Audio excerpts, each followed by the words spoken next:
Hello and welcome back to another video in the world of Monster Hunter, and this has been long overdue. This is Safi Snipecannon, the wondrous Safi'jiiva Pierce 3 heavy bowgun, and I have two builds to show you today and a little bit of boring stuff, but hopefully the boring stuff will explain as to why I opt for my build over the meta. But let's first go over the builds, because that's probably what you're really here for, and if you're interested, maybe stick around for my reasoning.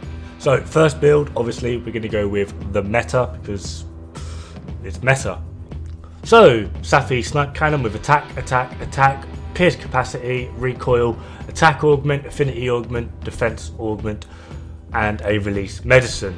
Safi helmet with release medicine, attack. Rajang chest with release medicine, attack. Safi gloves with challenger, tenderizer. Rajang waist with pierce, and then Safi boots with resentment, critical, expert. Don't forget your razor sharp charm.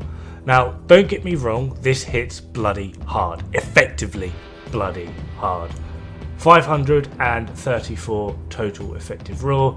The ETR is 1196, which is basically a stupid amount of damage that you can put out over a very short amount of time. 8-round clip, and yeah, it hits hard. There's just one slight problem, which has been the same with all pierce. Once you aren't hitting weak points, you're relying on a 50% chance to crit to get any sort of real damage, and if you're not getting those crits, you're basically seeing a series of ones. So I made this Safi Snipecannon again with attack, recoil suppressor and pierce capacity. We've got 2 attack augments and 1 defense. Release medicine for the decoration. Safi helmet beta. Release medicine expert. Safi chest beta with release medicine challenger. Safi gloves alpha with challenger. Safi waist alpha with pierce, and Safi boots alpha with pierce, challenger expert, razor sharp charm. And you cannot forget at this point that whatever mantles you have to put resentment in both. You might notice that the total raw, effective raw, has dropped to 513, and the total ETR is 1149. Not too much of a drop, and that is simply because we are running 100% crit chance without weakness exploit, which means we will always crit as long as the monster's in range, and if it's not in range, you're going to crit 90% of the time. Now, Honey Hunter has the meta pierce builds max damage per tick per shot as 58 as a crit. My build is 56. However, on the lower hit zone values, the meta pierce build will do between 1 damage and 6, where mine does between 6 and 18. At maximum critical range using the scope, the meta pierce build hits 61, where mine hits 57. Within the close range counter, for the close range mods to have effect, mine hits 38, the meta hits 48. When you're just outside of that critical range, at close range, this is kind of where the meta really does win, in a sense, because once you hit that sweet spot, for mine it's 29, but with the meta it's 28. But the moment you come back out, moving further away from the target and entering the range, critical range, the meta pierce averages between 39 and 41, where mine is 37.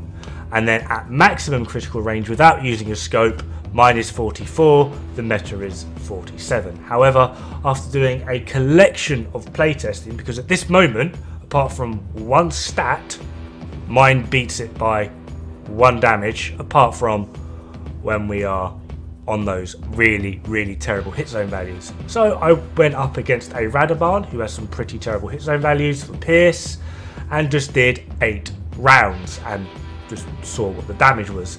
Mine hit 920 over 8 rounds. The meta pierce 831. So I thought, okay, what if we go for something that's got a little bit more of a decent pierce hit zone value? Shara, for example. Mine hit 1,466, where the meta hit 1,350. And the moment I put a mantle on and tried again to get the resentment buff, mine then peaked it even higher at 1,658. The difference is quite simply made up in all those hit zone values where Pierce is shocking. And with the meta build, although on the higher hit zone values it does hit considerably harder, on all the weaker areas, which is a good chunk of the monster normally, you've got a 50% chance to crit, and if you don't crit, most of the time you're hitting 1 or you're hitting between 1 and 6, where the lowest mine will dip is 6 and you can go up to 18. So overall, I've not tested it on every monster, but my build in the long run does seem to do exactly 1.142% more damage. I'll leave the playtesting to you guys as to what you prefer, but in the meantime, have fun, good luck, and don't die.